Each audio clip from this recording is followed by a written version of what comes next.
All right, Shalom.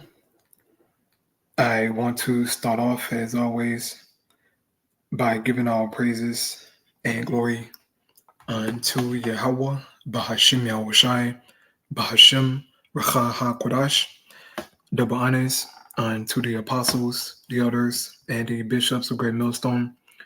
I want to send much love to the brothers out there doing this work in truth and sincerity, and also want to send peace and blessings unto the believers of the hopeful elect. And as you can see, the title of this video is going to be the digital euro and digital identity. And I have two videos here pulled up concerning this topic. As you can see, the first video is called The Digital Euro Explained, and the second video is called Digital Identity and Digital Euro. Now, I'm only going to play a portion of both of these videos, man, because I don't want the lesson to be too long. Excuse me. But you brothers and sisters out there, okay, you can go and watch these two full clips, all right, just for edification purposes, so that you can know what's going on. But as of lately, we've been seeing a heavy push of digital currency and digital IDs, man. All right, the most recent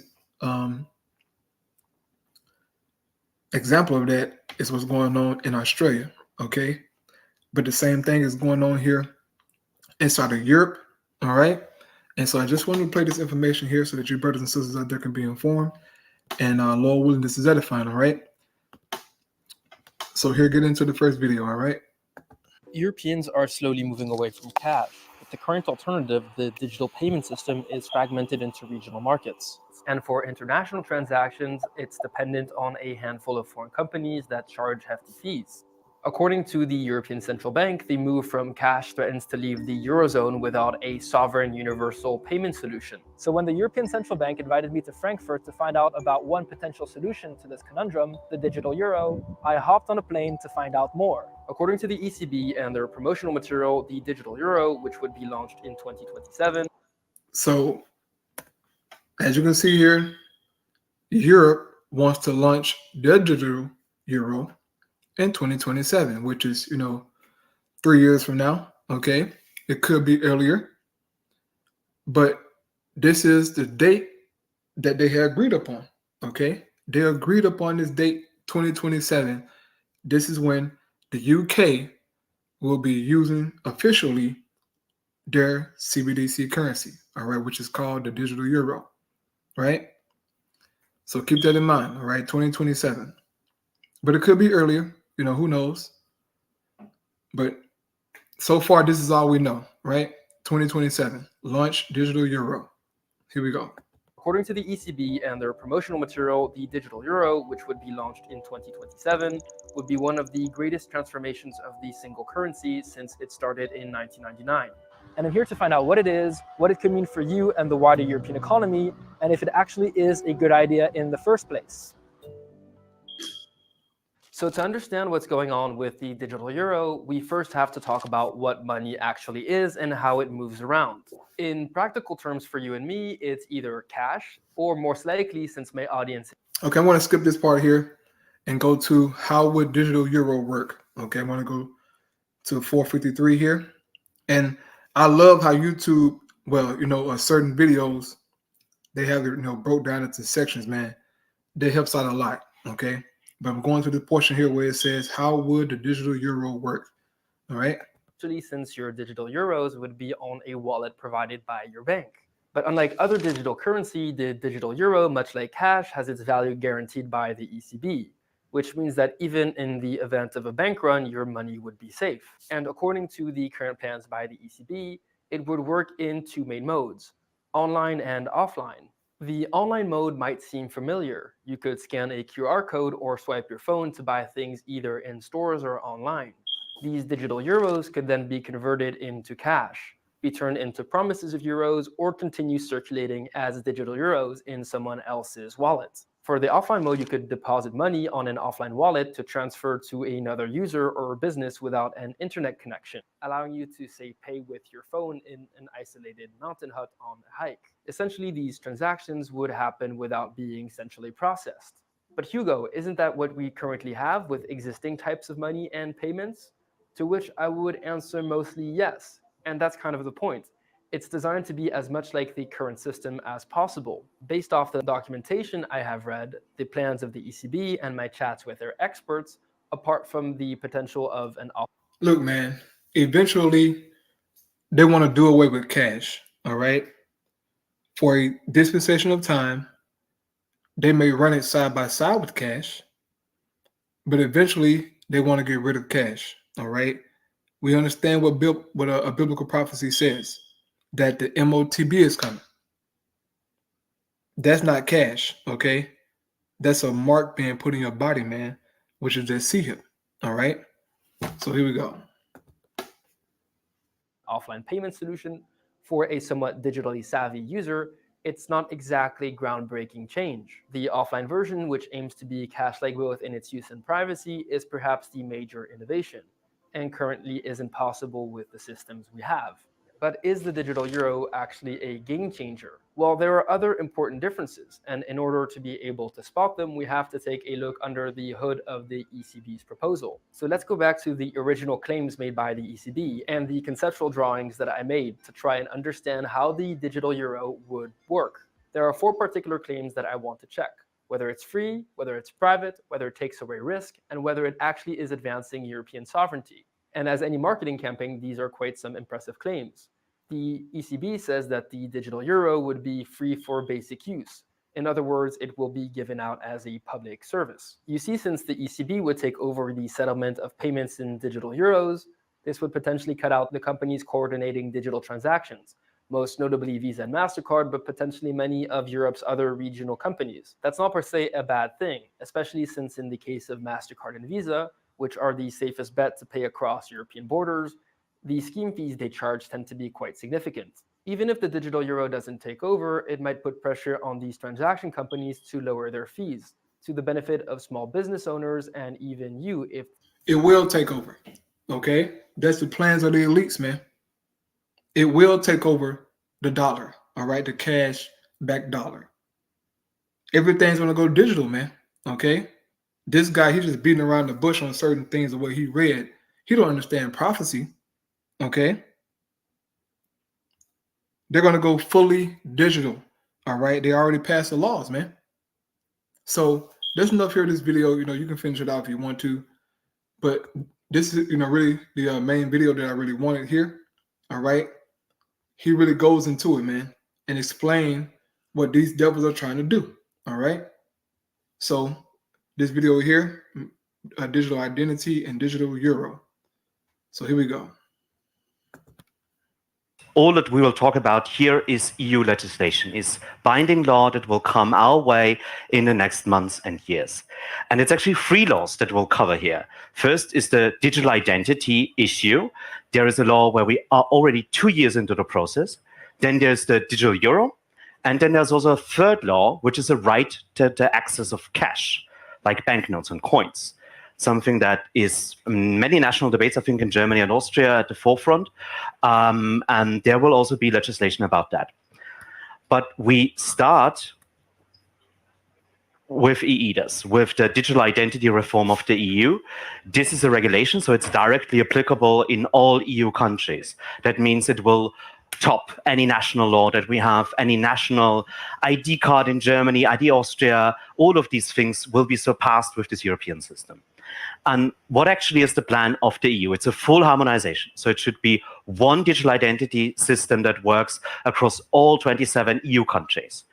And what it does, most importantly, is it establishes a European digital identity wallet. So this piece of software, most likely an app on our smartphones, we are the holders of that app, and it will hold many. Look at that. Look at what that app could possibly hold, okay? That digital ID. It says national identity, right? Driver's license, diploma, insurance, travel, right? Passport, and payment. all into one, man. Okay. Eventually, this will be put inside of your MOTB. Okay. Everything about you will be inside of that MOTB, man. That's going to go inside your body, right? Just as prophecy tell us. But this is what these devils are working on, man. It's going to start off, with an app at first. But they're going to transition, man. As Klaus Schwab said, the fourth industrial revolution is not only going to, change us, right? But he said something about us, pretty much merging with it, okay? Becoming one with machine, man. And that's the MOTB system, pretty much, okay? So here we go. Many attributes about us: our national ID, our driver license, our age, our COVID vaccinations. It's actually an open system when it comes to the attributes that can be contained within. So it would be very easy for example, a hotel booking. Your room key could be in there, your public transport card, your credentials to log into your bank account, all of that. And the system is also open to the other side, the so-called relying parties. So it will be used with governments when you log in to do your taxes or any other type of filing. You could order a taxi with it. You might use it in order to prove that you have a hotel booking reservation or a restaurant table. Commerce is a very central part of that. So it's not just for the public sector. It intentionally opens up digital identity from the state, government issued, to the private sector. And so this sentence sums it all up. The function scope of this European Digital Identity Wallet is a universal infrastructure to identify, authenticate, and verify attributes for legal and natural persons, so both companies as well as humans, vis-a-vis the government and the private sector. And you can also sign legally binding any type of contract with that thing, and it will work online and offline. So in physical proximity or online with an internet connection remotely. And you already see, I think, the basic problem. This is one piece of technology that will be applied horizontally across all sectors. So it's easy to see why the government needs to know who you are when you do some filings with them. But it will also be used by mobile phone providers in order to verify who their customers are. They are legally obliged to do that. Similarly to the bank or notaries. Any type of age verification, if you want to buy tobacco or alcohol, or there are several proposals, as we'll see, that oblige online platforms to do age verification. EIDAS might be the tool that the EU promotes strongly for fulfilling these age verification use cases. And importantly, we'll also see this in the media sector, so newspapers. Wherever you have these abonnement subscriptions, you can pay 20 euros a month or just give us your consent. It will be used in these scenarios most likely as well. And credit scoring like Schufa, public transport, all of these use cases besides big tech are also in the cards. The EU is aiming by the end of... Real quick, all the things that he pretty much named, man, covers life, okay? Anything that you want to have access to, you're going to need to verify yourself with that digital ID, man, okay? This is where life is headed, man. This is how things are about to get in the planet Earth, man. You want to access the internet? Okay. Well, you got to use the digital ID so they can know exactly who you are, and they're able to track everything that you do or say, man. This is why I keep saying that brothers will not be out on the highways and byways for too much longer, man. These devils are coming, okay? They are coming. So just be sure, man, all right, that you're locked in, okay? These devils are coming, bro. I mean, he just pretty much covered, everything, right? Finances, Amazon, Google, Facebook, whatever, tobacco shop, whatever you want to do, you're going to need a digital ID, man, to be able to have access to it, pretty much, okay? This is what the EU is proposing to the people. This is what they're going forward with, okay? So I'm going to let him, just explain that one more time, man, because he really said a mouthful here, okay? Here we go. In order to verify who their customers are. They are legally obliged to do that. Similarly to the bank or notaries. any type of age verification, if you want to buy tobacco or alcohol, or there are several proposals, as we'll see, that oblige online platforms to do age verification. EIDAS might be the tool that the EU promotes strongly for fulfilling these age verification use cases. And importantly, we'll also see this in the media sector, so newspapers. Wherever you have these abonnement subscriptions, you can pay 20 euros a month or just give us your consent. It will be used in these scenarios most likely as well. And credit scoring like Schufa, public transport, all of these use cases besides big tech are also in the cards. The EU is aiming by the end of this decade that 80% of all people are using this system, so 80% penetration. And right. 2030. Everybody is aiming for 2030. I wonder why, man. Why is every country aiming for 2030? Who told them to aim for that, particular date, man? All right, that particular year. They get it from the World Economic Forum, man. By 2030, they want a lot to be done. Okay? So Esau is going to move quick. All right, 2030 is just what? 6 years from now? That's no time. That'll be here in no time, man. Okay, we already in the month of April, okay, of 2024. Time is rolling, man. But as I showed in this video here, all right, the EU, they want to launch their CBDC by 2027.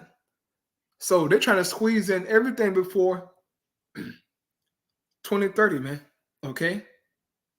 They want this thing in place, man. So here we go. And you can say roughly around 50-60%. It gets really interesting for the private sector to interface with that system. Because, I mean, it's a basically free, cheap way to identify your people, your users, your customers, your visitors. And that means any customer relationship management will jump on this thing. But the EU also does specific stuff to promote the system. Any big online platforms, like the ones you see here, will be obliged to offer the wallet to log into their service. So you will use the European Digital Identity Wallet, or you will be able to log into Facebook, Amazon, and so forth. As I mentioned, this is not something that happened yesterday. The law was proposed in June 2021. And here you see the timetable of like everything that has happened in the European Parliament and the Council. We are actually at the very final stage, the so-called trilogue, where the three institutions, Parliament, Commission, and Council, negotiate the final law. We just had a kind of a huge victory. Look at Esau here, man. The timetable of them leading up pretty much to giving out this digital ID and the digital euro unto their people, man. Okay, the different councils, the different meetings, all right? Of them, talking about this stuff, and pretty much they finna come with it, man. And I'm sure the brothers over there in the UK, over there in Europe, they know about this already, okay? They know it's coming, man. This is serious, bro, okay? Council after council, right? Council after council. They've been talking about this, man. And they're close to launching it, okay? This is very interesting, man. End of June, where we could kill a few things. I'm going to talk about that later. And right now we have Spanish presidency. You might remember there was a snap election in Spain in July. New government is still formed, but we are expected that the Spanish will conclude the law. And by 2025 or 26, most likely the governments will be obliged to offer this wallet to their users, to their citizens. But some member states could choose to do it earlier. What's driving this reform? Actually, a lot of supposed sufficiency gains. Okay, I want to skip this part here, man, just for time's sake. I don't want to make this too much longer. I'm going to go to the digital euro part, and then after that, I'll close out. But as you can see, man, these devils are moving, okay? Here we go. Digital euro. Yep, here we go. So practically speaking, if you see any of these signs, cards only, no cash, they should be restricted if this law is adopted. And that's exactly what we are fighting for with this minor legislation that was just announced in June of this year. And And yeah, summing it up, I mean, there's the weak obligation, but I think we can fix that. The enforcement is wacky, and we have not enough transparency. And most importantly, they foresaw the right to complain. Like if you are living in a rural area and there are no ATMs anywhere around, you would have to drive 30 kilometers to get cash. You can complain, but there is no guarantee at all that you would actually get a remedy, that they would help you. And we would like to change that. That's it for this law. Let's talk about the digital euro. Maybe that's why you're here.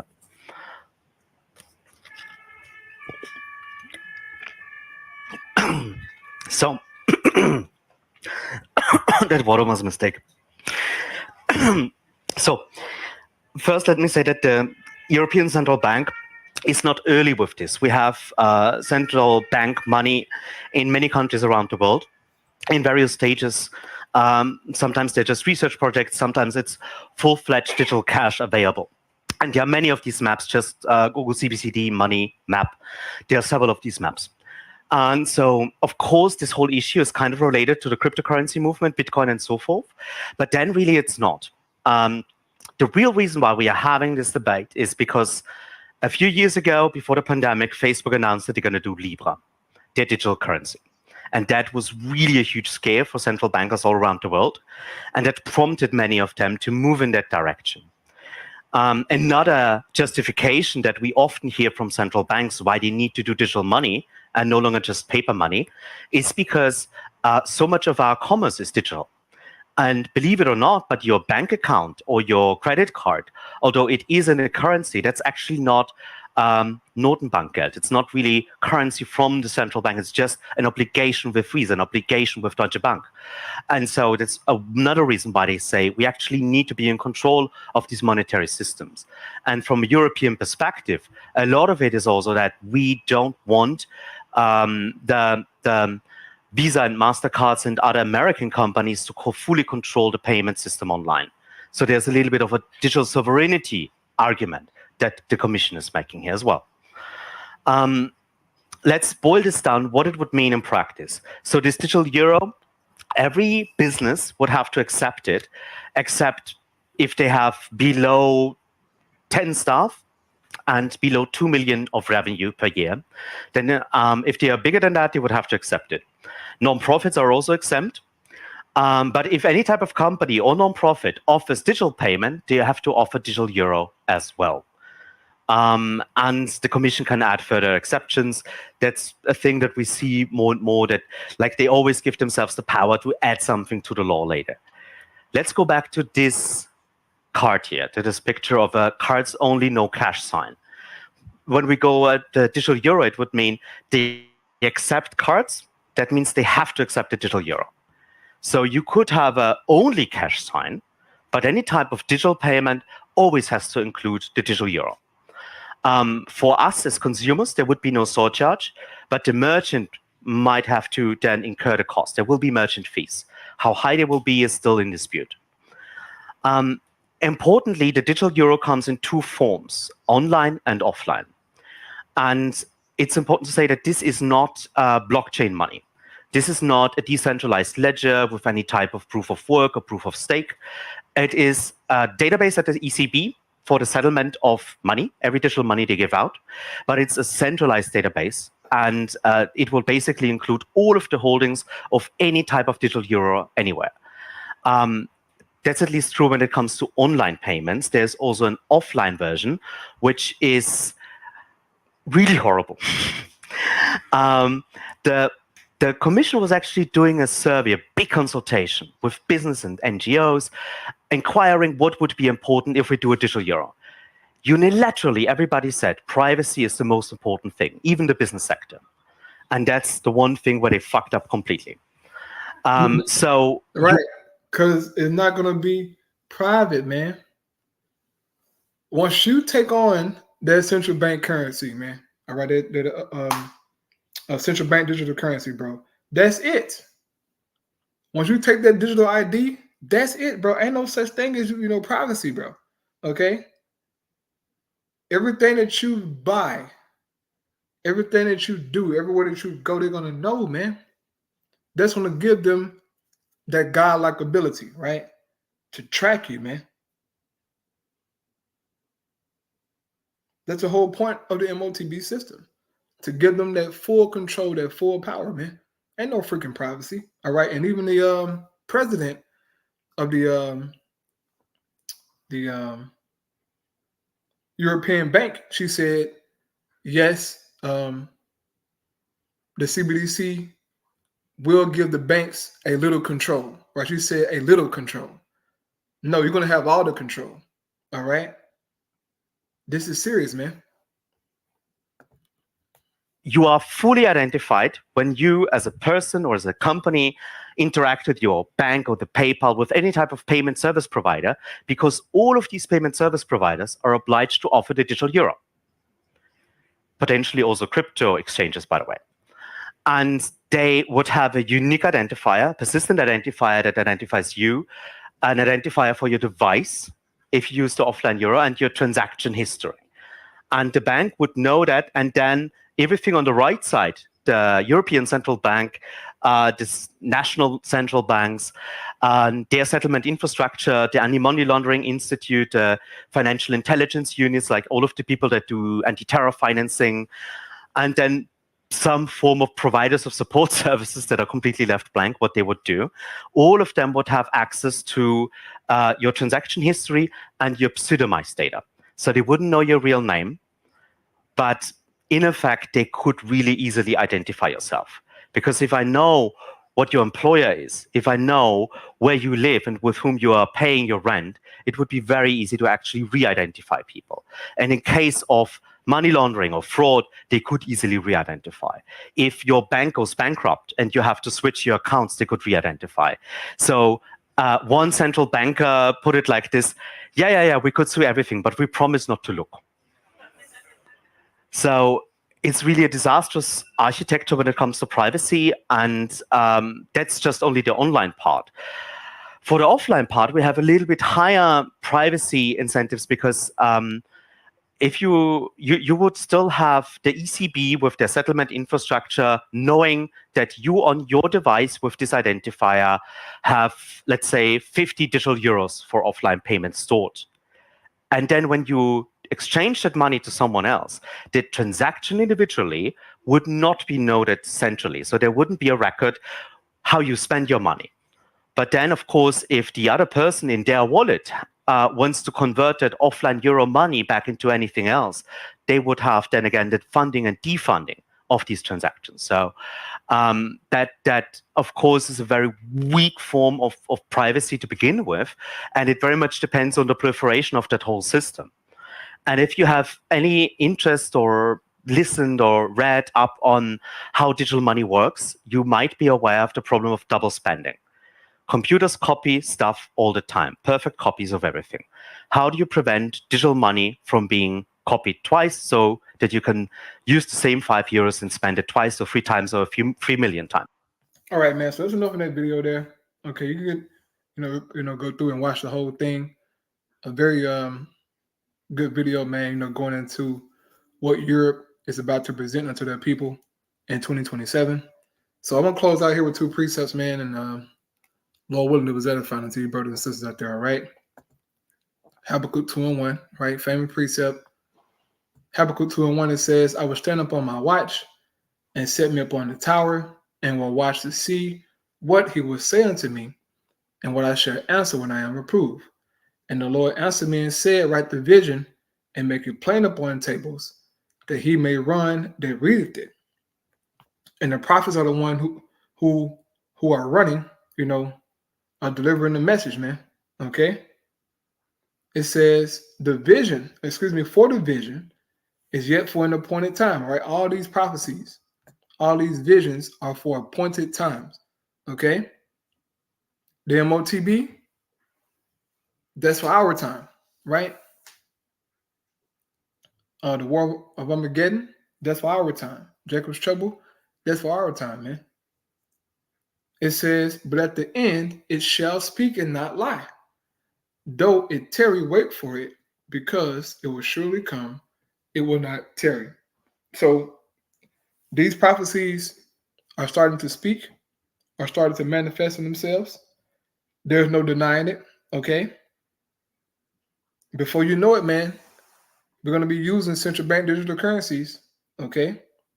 And you're going to be in a shock, right? Like, bro, like I'm really using CBDCs. But what you don't want to do is get that C-hip in your body, okay? That's where you go wrong at. But the Lord has everything prepared and ready, and it's only a matter of time, man. All right? Last piece up here, get Ezekiel 33. And I'll get to the point here. Ezekiel 33, verse 33. And when this cometh to pass, lo, it will come. Then shall they know that a prophet had been among them. So when the MOTB finally hits, all right, that C-hip, when these digital currencies hit, you're going to know that the prophets have been warning about these things day in and day out, showing you the videos, showing you informations, different websites where to go to say, hey, look, this is what the Bible is talking about, man. For those of you out there who don't believe that the MOTB is the C-hip, hey, man, very soon you will have to have a lot of explaining to do. A lot of explaining, man, because this is where life is headed, okay? A cashless society, man. So Lord, what do is edifying, man. I'm going to close out here. All praise Yahweh by Shema Shai by Shema Kakadash. The brothers unto the apostle, that was a great millstone. Peace and blessing to the elect. Shalom.